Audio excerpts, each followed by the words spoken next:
Hello बच्चों, let us read this question. This question says coordination number and oxidation state of chromium in K3Cr C2O4 whole thrice are respectively.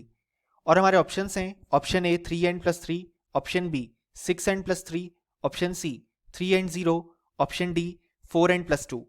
सो इस question में हमसे कहा गया है कि क्रोमियम का कोऑर्डिनेशन नंबर और oxidation state K3Cr C2O4 whole thrice में कितना होगा.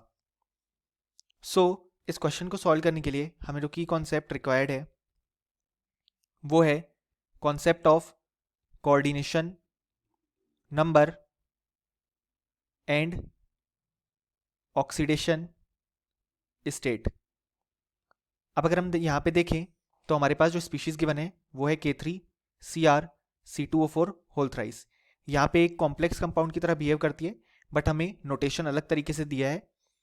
सो यहाँ पे जो C2O4 है वो ऑक्सिलेट आयन को रिप्रेजेंट करता है जो कि यहाँ पे एज अ लाइगेंड एक्ट करता है क्योंकि ये लोन पेयर डोनेट करता है टू दी मेटल यानी कि क्रोमियम.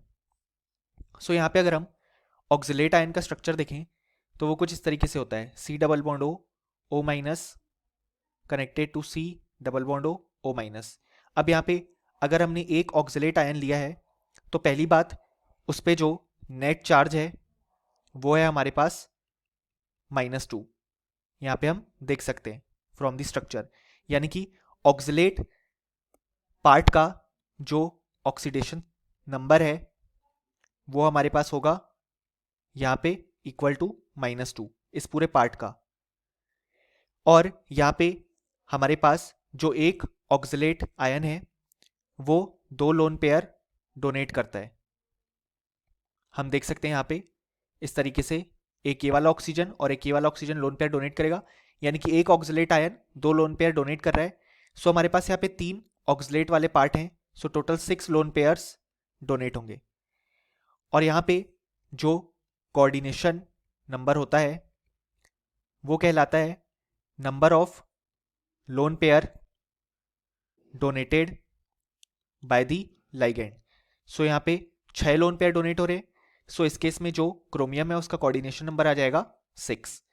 अब अगर हम यहाँ पे ऑक्सीडेशन नंबर कैलकुलेट करना चाहते हैं तो हम स्पीशीज फिर से लिखते हैं जो कि K3Cr C2O4 होल थ्राइस. यहाँ पे हम क्रोमियम का ऑक्सीडेशन स्टेट Y अज्यूम करते हैं.